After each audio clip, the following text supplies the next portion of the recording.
Hello, so I wanted to start off with another haul on some die casts that I bought this week, and I decided just to attach it onto the end of the other video. So you got twice, two lots for the price of one, let's say. Anyway, so there's very bad ultraviolet sort of light flashing because of the frame rate on the camera.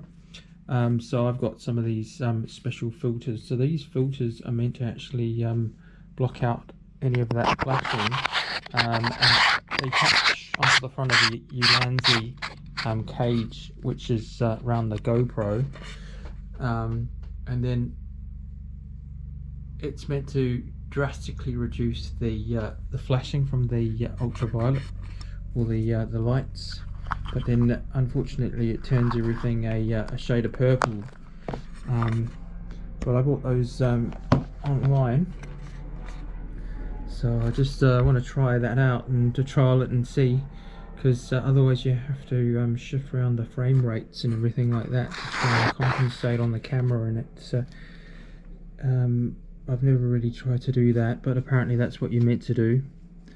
But anyway, so this haul I got today, and I went all around the place, and nobody had any new stock at all. However, these ones were sort of bought out by scalpers, and when I went there last time there were absolutely no Lancia Integrales in premium, and there were no Porsche 935, so I was very happy to get these ones. I already had the Alpha from the set, because I'm collecting all the Alpha GTV 3-litre V6 castings, and some of them I've opened, some of them I haven't opened, and I've kept in mint condition on the card for display. But anyway, so these ones, some of these I got in a group lot, and I bought the whole lot for like about $9, which was really good. Not including this one. I'm not including, I think it was this one here. Now I already had those ones. It was that one and that one, yeah. So I already had that one and that one. This was a brand new blister pull. I think it's a 1985-86 casting. So it's absolutely mint condition, brand new, and I pulled it from a blister that I purchased about a year ago. And then this one came in a massive big lot that I purchased, I think last year sometime, for very cheap, like ridiculously cheap, for the whole lot. So that was quite cool. So that's quite a bit of a rarity, finding that one.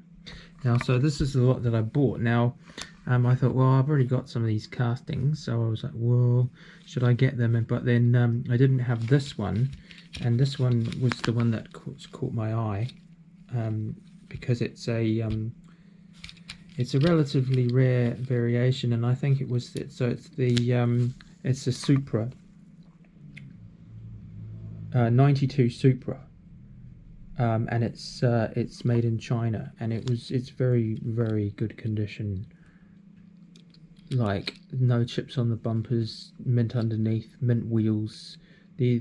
Everything was mint on it, apart from there's a little tiny chip there. Looks like maybe somebody dropped it, or it was from storage. But they were well packaged. Now this one in particular, I think it came from a 5-pack back in '93, or if not a I think it was a maybe a track set exclusive, not sure, can't remember now. But so I wanted that one. That was a hard to find one. Then it came with another one of these, and basically it's not in as good condition as the other one. It's not one with black hubs, unfortunately, or chrome hubs. It's just one of the same, but it's a bit more wear and tear on it. But it's always good to get another one of those. This particular casting here, I didn't actually have one of these, believe it or not. Got pretty much all of the other ones from the era with the white walls and stuff, but I didn't have this casting, so so that was good. I think, what is it? Can't remember what it is now. It's a Malaysia base. I'm not sure whether they actually brought these out in Hong Kong. They probably did. So this is probably a slightly later version. I can't remember. I'll have to maybe put a note on what this one is. Not sure. And then this is a newer, probably 2010, is it? Oh no, 2013. So this might be like quite a relatively new one, maybe 2015, 2016. Now I think I've already got this one. Possibly came in a job lot. It's not sort of the thing I normally go after, but Tom and Jerry under license, so it's pretty cool. Then this one, this was in the set, so in the lot, so not looks a bit like an Alpha on the front. Pretty cool. I thought it was a McDonald's car when I first saw it, but it's not. It's actually it says it's called Golden Arrow and it's made in Thailand, copyright 2013. So not usually something I go after, but it came in the lot. So and then this one here is the Peterbilt, made in Malaysia. It's the more sought after metal, full metal casting, very, very heavy. They later came in the plastic, later on in the blue cards. So this is one of the earlier ones, and it's played with condition, but it's good seeing it's the metal tanker. Then this one here, I mean, it's a played with example, but it's hard to find with it not broken, because they tend to break the backs off them and stuff like that. So it's a good one. It doesn't look like it's ever been in a sand pit, so that's cool. Appreciate that one. This is a Peterbilt, but it's had the back part broken off, so maybe it was with the one with the plastic tanker on it. And then this is the other casting that I've already got. So I got these ones out to compare. Now this one basically it's a slight variation, and it's quite a played with example, but it's still obviously got the plastic back, which is sought after, and it's still got the bike on the back. So I've seen even worse condition ones, and I do have another one that's absolutely toasted. But then the good thing about this one is it's a Hong Kong base variation, with the stamp, a stamped Hong Kong. So this is a Malaysia one, you see, but then this was from 1986, I think 1985, 1986, from a pre-blue card. So it was in the blister that way around, not that way around like in the blue cards. So this was from about the time when they finished manufacturing in Hong Kong and then went and started manufacturing in Malaysia. So this one's pretty cool, so I'm glad I got this one in the lot. The wheels are good condition. It's just been obviously rolled along and played with, but yeah, that's a good one to get as well, I think, just to have. So I got both base variations. Yeah, so it's a cool little old haul. And then I've got these ones here. So I might just I was contemplating whether I should open them or not.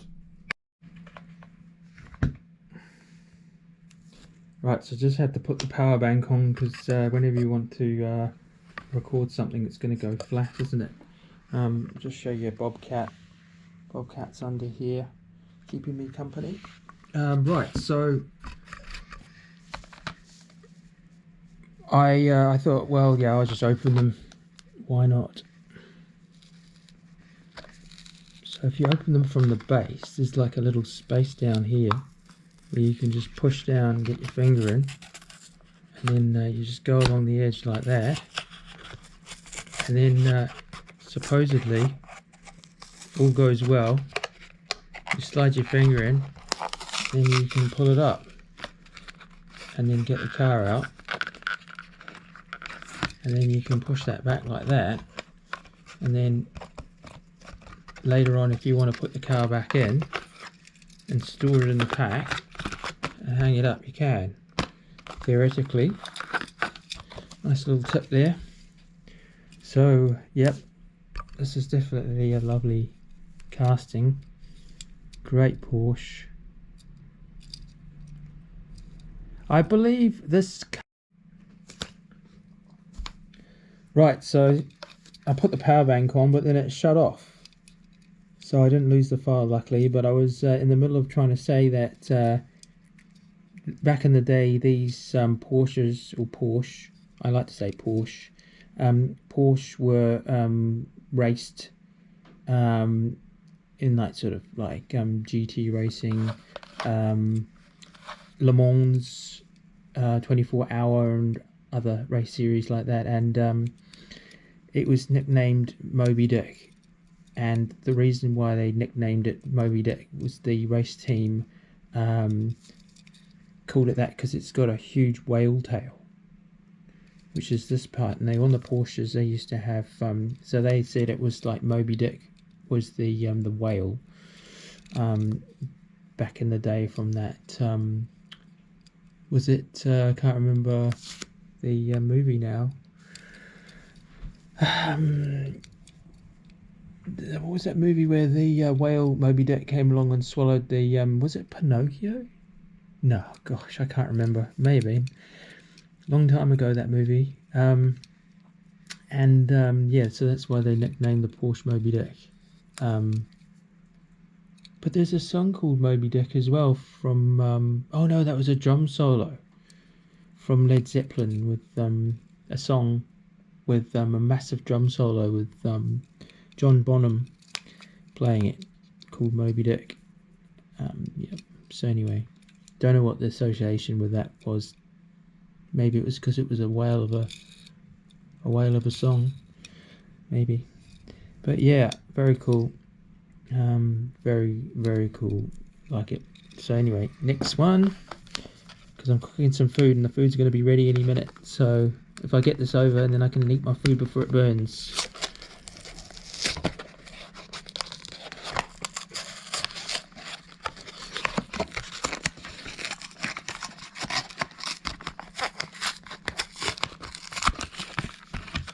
Oh, well, I totally mullered this one, but anyway, never mind.